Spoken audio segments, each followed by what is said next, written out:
स्वयं भगवान श्री कृष्ण ने बताया है कि कौन से वृक्ष घर में लगाने शुभ होते हैं, जिन्हें घर में लगाने से अकाल मृत्यु भी नहीं होती और परिवार में सुख समृद्धि बनी रहती है और घर में माता लक्ष्मी का वास होता है। भक्तों, आपको बता दें कि जो अमीर लोग होते हैं इन्हीं पौधों को अपने घर में लगाते हैं, तो आप भी इन पौधों को अपने घर में जरूर लगाएं। भक्तों, यह बहुत ही पुरानी और अद्भुत घटना है। एक बार माता रुक्मिणी जी ने बड़ी ही विनम्रता से श्री कृष्ण से प्रश्न किया, हे नाथ, कृपया यह बताइए कि मनुष्य को अपने घर के आंगन या द्वार के सामने कौन कौन से वृक्ष अवश्य लगाने चाहिए। ऐसे कौन से पवित्र वृक्ष हैं जिनके रोपण से घर से दरिद्रता दूर हो जाए, शत्रुओं का भय मिट जाए और भूत प्रेत, रोग तथा पिशाच जैसी बाधाएं पास तक न फटकें। भगवान श्री कृष्ण मंद मुस्कान के साथ माता रुक्मिणी को देखते हुए बोले, हे देवी, आज तुमने मानव जाति के कल्याण के लिए बड़ा ही महत्वपूर्ण प्रश्न किया है। वृक्ष तो स्वयं में देवता के समान पूजनीय हैं। उनका जीवन में योगदान कितना अद्भुत है, यह शब्दों में कहना कठिन है। देखो, वृक्ष केवल छाया ही नहीं देते, वे वातावरण को भी शुद्ध करते हैं। उनके होने से घर में सकारात्मक ऊर्जा का संचार होता है, मनुष्य का मन प्रसन्न रहता है और घर आंगन में सुख समृद्धि का वास होता है। सच तो यह है कि जब किसी भवन के पास उचित वृक्ष लगे हों तो वह स्थान देवताओं के निवास के समान पवित्र हो जाता है।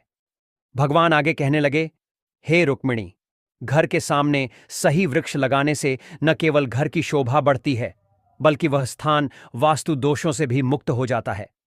ऐसे वृक्ष घर की रक्षा देवताओं की तरह करते हैं और नकारात्मक शक्तियों को दूर भगा देते हैं। लेकिन यदि अज्ञानवश कोई मनुष्य ऐसे पौधे घर के समीप लगा दे जो अशुभ माने जाते हैं, तो वे घर में क्लेश, रोग और दरिद्रता तक ला सकते हैं। इसलिए यह जानना बहुत आवश्यक है कि कौन से वृक्ष शुभ हैं और कौन से नहीं। इतना कहकर भगवान श्री कृष्ण ने माता रुक्मिणी को एक प्राचीन कथा सुनाने का संकल्प किया और बोले, हे देवी, तुम ध्यान से सुनो। यह कथा केवल वृक्षों के महत्व को ही नहीं बताती, बल्कि यह भी सिखाती है कि कौन से पौधे मनुष्य के जीवन में सुख समृद्धि लाते हैं और कौन से उसके दुर्भाग्य का कारण बनते हैं। जो भी मनुष्य इस कथा को श्रवण या स्मरण करता है, उसके जीवन के सैकड़ों पाप तुरंत नष्ट हो जाते हैं और उसे परम शांति की प्राप्ति होती है। भक्तों, इस प्रकार भगवान श्री कृष्ण स्वयं वृक्षों की महिमा का गान करते हैं और मनुष्य को यह बताते हैं कि प्रकृति केवल हरी भरी छाया ही नहीं देती, बल्कि वह हमारे भाग्य, हमारे सुख और हमारे जीवन की रक्षा भी करती है। भक्तों, आगे बढ़ने से पहले अगर आप भी चाहते हैं कि माता लक्ष्मी का आशीर्वाद आपके ऊपर सदैव बना रहे, तो इस वीडियो को एक लाइक करके आपके अपने चैनल को सब्सक्राइब कर लें और कमेंट बॉक्स में जय लक्ष्मी माता लिखकर अपनी हाजिरी अवश्य से लगाए। तब देवी रुक्मिणी कहती हैं, हे प्रभु, मैं इस कथा को अवश्य ध्यान से पूरा सुनूंगी, कृपया मुझे आप कथा सुनाएं। तब भगवान श्री कृष्ण कहते हैं, हे देवी, पूर्वकाल की बात है। मध्य देश में एक अत्यंत शोभायमान नगरी थी। उस नगरी में गोपाल नाम का वैश्य अपनी पत्नी सुमित्रा के साथ निवास करता था। गोपाल भगवान विष्णु का भक्त था और वह नित्य भगवान विष्णु की पूजा करता था। गोपाल की पत्नी सुमित्रा भी गृह कार्य में दक्ष थी। घर में धन धान्य की कोई कमी नहीं थी। भगवान की कृपा से उसके पास सब कुछ था। इस प्रकार से अनेक दिन बीतने के पश्चात गोपाल की जो पत्नी थी, जिसका नाम सुमित्रा था, उसने अपने आंगन में कुछ वृक्षों का रोपण किया और नित्य उन वृक्षों को जल चढ़ाकर उनकी सेवा करने लगी। सुमित्रा को वृक्षारोपण का ज्ञान नहीं था। उसे जो वृक्ष प्रिय लगे उन्हीं वृक्षों का रोपण उसने किया। जो वृक्ष अशुभ होते हैं उन्हीं वृक्षों का रोपण उसने अपने घर के आंगन में कर दिया, जिस कारण से उस वैश्य गोपाल को व्यापार में काफी सारा घाटा होने लगा। उसके घर में रोज कलह होने लगा। पति पत्नी में बार बार वाद विवाद होने लगे।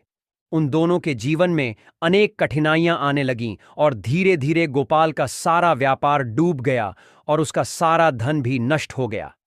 अब गोपाल के पास अनाज भी खरीदने के लिए पैसे नहीं थे। वे भूखे ही रहने लगे, जिससे क्रोधित होकर उसकी पत्नी भी गुस्सा करने लगी। वह अपने पति को कोई काम करने के लिए कहती। फिर गोपाल काम मांगने के लिए गांव में घूमने लगा, लेकिन उसे कहीं पर भी काम नहीं मिलता था। उसने आकर अपनी पत्नी से कहा, हे भद्रे, मुझे तो कोई भी काम नहीं दे रहा है, अब मैं कहां पर काम खोजने जाऊं। दोनों ही पूरी तरह से उदास हो गए थे। दोनों के पास कोई उद्योग करने के लिए कुछ नहीं था। गोपाल ने अपनी पत्नी के सारे गहने भी बेच डाले और जो कुछ भी धन मिला उसी से पेट भर लिया। इस प्रकार अशुभ वृक्ष लगाने के कारण दोनों के ही जीवन में घोर दरिद्रता और संकट आने लगे। किंतु वे दोनों ही बात को नहीं जानते थे। भगवान विष्णु और देवी लक्ष्मी बैकुंठ लोक से अपने भक्तों की इस दुर्दशा को देख रहे थे। तब देवी लक्ष्मी ने भगवान विष्णु से कहा, हे प्रभु, क्या आप अपने भक्तों की सहायता नहीं करेंगे? गोपाल आपका बड़ा भक्त है, वह नित्य आपकी पूजा आराधना करता है। तब भगवान विष्णु कहते हैं, हे देवी, मैं अवश्य ही गोपाल की सहायता करूंगा, किंतु उससे पहले मुझे उसकी परीक्षा लेनी होगी। इसीलिए मैं स्वयं उसके घर पर जाकर उसकी परीक्षा लेता हूं। भगवान विष्णु एक साधु का वेश धारण करते हैं और पृथ्वी लोक पर प्रकट होते हैं। साधु रूपी भगवान विष्णु गोपाल के द्वार पर जाते हैं और याचना करने लगते हैं। तब द्वार पर आए हुए साधु को देखकर गोपाल उन्हें प्रणाम करता है और कहता है, हे साधु महाराज, पधारिए, इस गरीब के घर में आपका स्वागत है। मैं आपकी किस प्रकार से सहायता कर सकता हूं? साधु रूपी भगवान विष्णु कहने लगते हैं, हे महोदय, मैं तीर्थ यात्रा पर निकला हूं, विश्राम करने के लिए कोई जगह खोज रहा हूं। यदि आपको कोई कष्ट ना हो तो मुझे अपने घर में स्थान दे दो। मैं अनेक दिनों से भूखा हूं, कुछ भोजन भी प्राप्त हो जाए तो बड़ी कृपा होगी। साधु महाराज के ऐसे वचन सुनकर गोपाल कहने लगा, हे साधु महात्मा, आप अवश्य ही कोई पुण्य आत्मा दिखाई पड़ते हैं। आपके मुखमंडल पर बहुत तेज है। आपकी सेवा करने का मुझे सौभाग्य मिल रहा है। आपकी सेवा करके मुझे बड़ा आनंद मिलेगा। कृपया आप घर के भीतर चलिए। फिर वह साधु महाराज और गोपाल के घर के भीतर जाते हैं और विश्राम करने लगते हैं। गोपाल उन साधु महाराज की बड़ी सेवा करता है, किंतु उसके पास अन्न का एक दाना नहीं होता है। तो वह अपनी पत्नी से कहता है, हे प्रिय, घर पर जो साधु महात्मा आए हैं वे बड़े पुण्यवान दिखाई पड़ रहे हैं। हमें उनके भोजन के लिए कुछ उपाय करना चाहिए। मैं गांव में जाकर किसी से थोड़ा सा धन मांग कर लाता हूं। इतना कहकर वह गोपाल गांव में एक सेठ के घर पर जाता है और उस सेठ से थोड़ा सा धन देने की विनती करता है। किंतु वह सेठ उस गोपाल वैश्य को धन देने से इनकार करता है और कहता है, तुम्हारे पास तो फूटी कौड़ी नहीं है, तुम मेरा धन कैसे वापस करोगे? तब गोपाल कहता है, हे सेठ, कृपा करके आप मुझे थोड़ा सा धन दे दीजिए, मैं जल्दी ही आपको लौटा दूंगा। यदि मैं धन नहीं लौटा पाया तो आप मेरा घर ले लीजिएगा। गोपाल की बात सुनकर सेठ को उस पर थोड़ी दया आती है और वह उसे धन देते हुए कहता है, हे वैश्य, यदि तुमने धन नहीं लौटाया तो तुम स्वयं ही मुझे अपना घर सौंप देना। तब वह वैश्य गोपाल कहता है, हे सेठ, मैं वचन देता हूं कि यदि मैंने धन नहीं लौटाया तो मैं आपको मेरा घर सौंप दूंगा।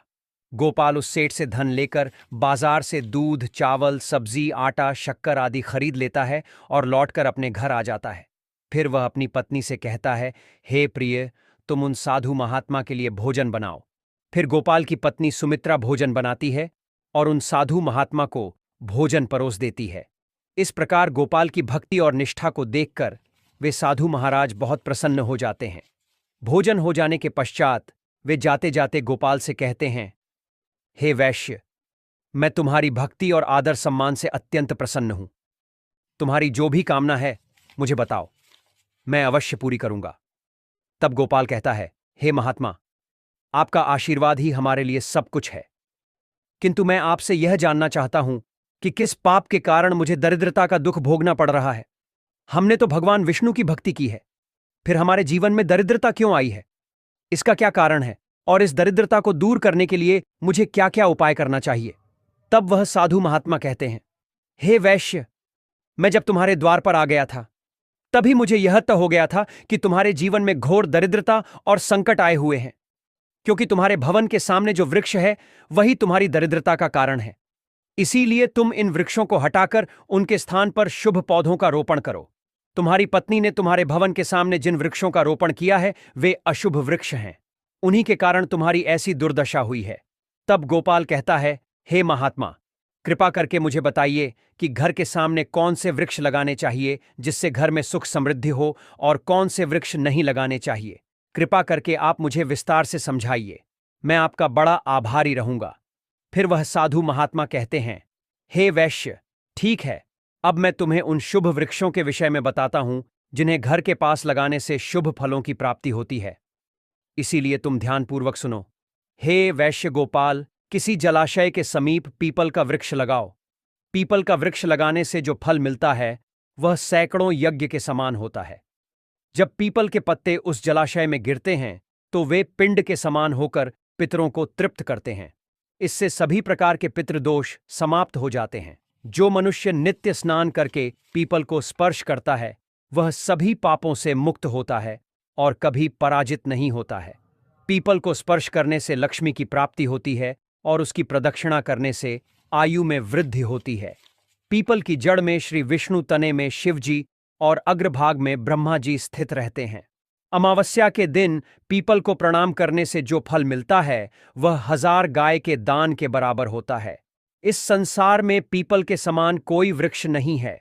साक्षात श्री हरि इस वृक्ष के रूप में पृथ्वी पर विराजमान है। पीपल के वृक्ष को चोट पहुंचाना अथवा उसकी टहनी तोड़ना महापाप माना गया है। ऐसा मनुष्य नरक में रहता है और जो पीपल को जड़ से काटता है उसका कभी नरक से उद्धार नहीं होता है। हे वैश्य, अब मैं तुम्हें दूसरे वृक्ष के बारे में बताता हूं। आंवले का फल समस्त लोकों में प्रसिद्ध और परम पवित्र है। आंवले को लगाने से स्त्री और पुरुष जन्म मृत्यु के बंधन से मुक्त हो जाते हैं। यह पवित्र फल भगवान विष्णु को अत्यंत प्रसन्न करने वाला एवं शुभ माना गया है। इसको खाने से सभी पापों से मुक्ति मिलती है। आंवला खाने से आयु बढ़ती है। उसका जल पीने से रोगों का नाश होता है और आंवले को जल में मिलाकर स्नान करने से दरिद्रता दूर हो जाती है तथा सभी प्रकार के ऐश्वर्य प्राप्त होते हैं। जिस घर में आंवला सदा मौजूद रहता है उस घर में कभी भूत प्रेत और राक्षस नहीं आते हैं। एकादशी के दिन आंवले की पूजा करने से संसार के सभी तीर्थों से बढ़कर फल प्राप्त होता है। जिस व्यक्ति के घर के सामने आंवले का वृक्ष होता है वहां साक्षात लक्ष्मी नारायण निवास करते हैं। तीसरा है अशोक का वृक्ष। अशोक के वृक्ष में अप्सराओं का निवास होता है। यह वृक्ष शोक का नाश करने वाला तथा निराशा को समाप्त करने वाला होता है। इस वृक्ष को घर के पास लगाने से घर में सुख शांति बनी रहती है। अशोक का वृक्ष शीतलता और यौवन प्रदान करने वाला होता है। देवी लक्ष्मी ने जब सीता के रूप में अवतार लिया था तब रावण द्वारा अपहरण के बाद उनका वास अशोक वाटिका में था। अशोक के वृक्ष ने मां सीता की बहुत सेवा की थी।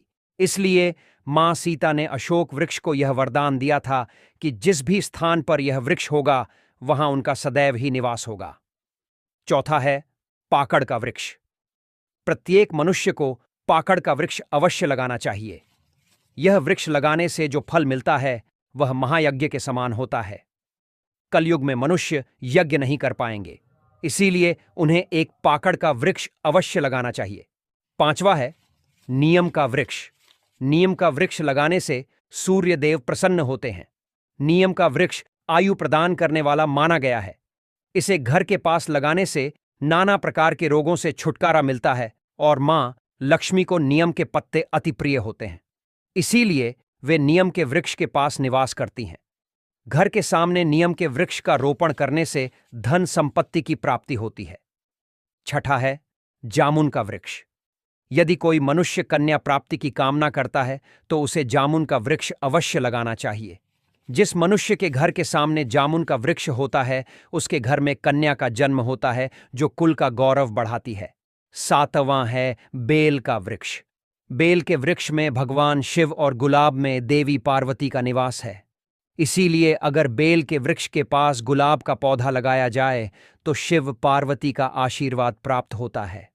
उस घर में कभी दुख और दरिद्रता नहीं आती है। उस घर में कभी अकाल मृत्यु नहीं होती है और कोई स्त्री विधवा नहीं बनती है। आठवां है नारियल का पेड़। नारियल का पेड़ लगाने से पुरुष अनेक गुणवान संतान का पिता बनता है। नारियल किसी भी धार्मिक अनुष्ठान का आवश्यक अंग होता है। यह अत्यंत शुभ माना जाता है। कुंद और मोगरे के पेड़ में गंधर्व निवास करते हैं। इसीलिए इस पौधे का रोपण अपने घर के पास करने से कार्यों में सिद्ध और शुभ फलों की प्राप्ति होती है। खासकर कला के क्षेत्र में काम करने वाले लोगों को यह पौधा अवश्य लगाना चाहिए। यदि किसी मनुष्य को चोर और लुटेरों का भय सता रहा है तो उसे अपने घर के पास कीकर का वृक्ष जरूर लगाना चाहिए। यह वृक्ष चोर लुटेरों को भयभीत करता है और घर की रक्षा करता है। हल्के वृक्ष पुण्य और लक्ष्मी प्रदान करते हैं। इन वृक्षों का रोपण करने से दुख और दरिद्रता समाप्त हो जाती है। घर की उत्तर दिशा में 5 कनक चंपा का पौधा लगाया जाए तो धन में वृद्धि होती है। केले का पेड़ भी बहुत शुभ होता है और यह घर में सुख, समृद्धि और खुशहाली लाता है। केले के पेड़ में भगवान विष्णु का वास होता है, इसीलिए घर में केले का पेड़ होने से घर में धन की कमी नहीं होती है। हर श्रृंगार के पौधे को पारिजात भी कहा जाता है। इस पौधे की उत्पत्ति समुद्र मंथन के समय हुई थी और देवी लक्ष्मी भी समुद्र मंथन से ही प्रकट हुई थी। इसीलिए पारिजात के पौधे का बहुत अधिक महत्व है। यदि इस पौधे को अपने घर पर लगाते हैं तो आपको मां लक्ष्मी की विशेष कृपा प्राप्त होगी।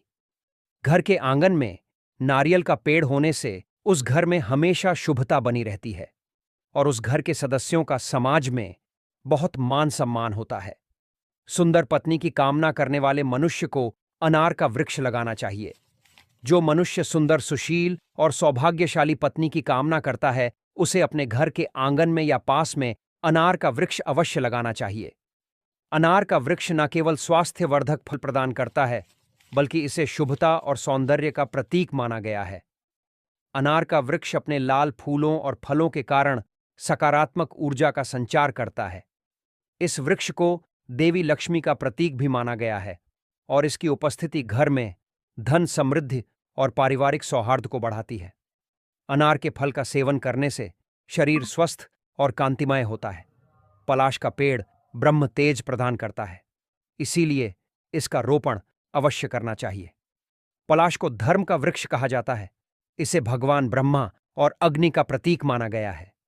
इसके लाल फूल ऊर्जा, शक्ति और उत्साह के प्रतीक हैं। पलाश का वृक्ष व्यक्ति को आध्यात्मिक उन्नति प्रदान करता है। यह साधना और तपस्या में सहायता करता है और व्यक्ति के भीतर ब्रह्म ऊर्जा का प्रवाह बढ़ाता है। पलाश की लकड़ी और पत्ते यज्ञ और पूजा में उपयोग किए जाते हैं। इनसे निर्मित संविधा अग्नि को प्रज्वलित करती है और वातावरण को पवित्र बनाती है। घर के भीतर कांटेदार पौधों का रोपण वास्तु दोष उत्पन्न करता है। इससे घर के सदस्यों को आर्थिक तंगी, स्वास्थ्य समस्याएं और पारिवारिक कलह का सामना करना पड़ सकता है। मनुष्य को कभी भी ताड़ का वृक्ष नहीं लगाना चाहिए। ताड़ का वृक्ष संतान का नाश करने वाला होता है। जिस घर के पास ताड़ का वृक्ष होता है उस घर की संतानों की कभी उन्नति नहीं होती है। मनुष्य को कभी भी अपने घर के पास भेड़ा का वृक्ष नहीं लगाना चाहिए। इस वृक्ष पर भूत का वास होता है। जो मनुष्य भेड़ा का वृक्ष लगाता है वह भूत बन जाता है। इसके नीचे बैठकर कभी पूजा पाठ भी नहीं करना चाहिए। घर में कभी भी ऐसे पौधे नहीं लगाने चाहिए जिनको काटने तोड़ने पर दूध निकलता हो। घर के सामने कभी भी बबूल का पेड़ नहीं लगाना चाहिए। इसे लगाने से विपत्ति आती है। घर के सामने बेर का वृक्ष भी नहीं लगाना चाहिए। इसे लगाने से नकारात्मकता बढ़ती है, धन का नाश होता है और संकट आते हैं। भक्तों, भगवान श्री कृष्ण आगे माता रुक्मिणी से कहते हैं, हे प्रिय, ध्यान से सुनो। घर के अत्यधिक समीप आम का वृक्ष कभी नहीं लगाना चाहिए। यद्यपि आम का फल अत्यंत मधुर और प्रिय होता है, किंतु जब उसके वृक्ष की छाया सीधे घर पर पड़ती है तो यह शुभ की बजाय अशुभ फल प्रदान करता है। इस कारण आम का वृक्ष सदैव घर से थोड़ी दूरी पर ही लगाना उचित है। इसी प्रकार पपीते का वृक्ष भी घर के सामने नहीं लगाना चाहिए। यह वृक्ष देखने में सरल और फल देने वाला अवश्य है, परंतु इसके कारण घर में दरिद्रता प्रवेश करती है और धन का नाश होने लगता है। यदि पीपल का वृक्ष भवन की पूर्व दिशा में हो तो यह निर्धनता और क्लेश का कारण बनता है। वहीं वट का वृक्ष यदि घर की पश्चिम दिशा में हो तो परिवार में शोक और दुख का वातावरण बना रहता है। हे देवी, यह भी जान लो कि यदि घर की दक्षिण दिशा में तुलसी का पौधा हो तो संतान को पीड़ाएं सहनी पड़ सकती हैं। तुलसी माता स्वयं पवित्र हैं, किंतु उनकी उपयुक्त दिशा का ध्यान रखना अति आवश्यक है। इसी प्रकार यदि किसी मृत वृक्ष की छाया घर पर पड़ती है तो वह मृत्यु सूचक मानी जाती है। ऐसे सूखे और मृत वृक्ष को तुरंत उखाड़ देना चाहिए, अन्यथा घर में अनिष्ट घटित होता है। मरुस्थल में पाए जाने वाले पौधे कठोर और सूखे वातावरण के लिए अनुकूल होते हैं। उनके कांटे और मोटे तने तो उन्हें जीवित रखते हैं, परंतु उनकी प्रकृति घर या आंगन में शुभ नहीं मानी जाती। ऐसे पौधे घर के भीतर नकारात्मकता लाते हैं। हे रुक्मिणी, इस रहस्य को और गहराई से समझने के लिए मैं तुम्हें एक कथा सुनाता हूं। भगवान श्री कृष्ण कथा सुनाते हैं। एक समय की बात है, एक साधु महाराज एक वैश्य गोपाल के घर पहुंचे। साधु ने गोपाल से कहा, हे वैश्य, आज मैं तुम्हें शुभ और अशुभ वृक्षों का रहस्य बताने आया हूं। यदि तुम इन नियमों के अनुसार वृक्षों का रोपण करोगे तो तुम्हारे जीवन में समृद्धि का वास होगा और दरिद्रता का अंत हो जाएगा। साधु महाराज ने उसे विस्तार से समझाया कि कौन से वृक्ष घर के पास लगाने चाहिए और किनसे दूरी बनाकर रखनी चाहिए। गोपाल ने श्रद्धा से उनके वचनों को सुना और हाथ जोड़कर बोला, हे महात्मा, आपने आज मुझे अत्यंत उत्तम ज्ञान दिया है। इसके लिए मैं हृदय से आपका आभार व्यक्त करता हूं। तभी अचानक साधु महाराज वहां से अंतर्धान हो गए। गोपाल और उसकी पत्नी आश्चर्यचकित रह गए। उन्हें तुरंत ही समझ में आ गया कि साधु रूप में स्वयं भगवान विष्णु ही उनके घर पधारे थे। वे दोनों भाव विभोर होकर भगवान के चरणों में कृतज्ञता प्रकट करने लगे। इसके बाद गोपाल ने साधु महात्मा के बताए अनुसार अपने घर के सामने शुभ वृक्षों का रोपण किया। कुछ ही समय में उसके घर में धन संपत्ति का अपार आगमन हुआ। दरिद्रता मिट गई और जीवन सुख समृद्धि से भर उठा। गोपाल और उसकी पत्नी हर दिन भगवान विष्णु का स्मरण करने लगे और उनकी कृपा से उनका जीवन मंगलमय हो गया। भगवान श्री कृष्ण ने कथा समाप्त करते हुए माता रुक्मिणी से कहा, हे प्रिय, इस प्रकार शुभ और अशुभ वृक्षों के भेद को जानकर मनुष्य यदि अपने घर के समीप सही वृक्षों का रोपण करे तो उसके जीवन में समृद्धि, शांति और सुख स्थायी रूप से निवास करते हैं। अब तुम भी अपने भवन के पास इन नियमों का पालन करना और अन्य लोगों को भी यह ज्ञान देना ताकि सभी का जीवन मंगलमय हो सके। भक्तों, यह तमाम जानकारी जन रुचि को ध्यान में रखकर दी जा रही है। वास्तुशास्त्र के उपाय को अपनी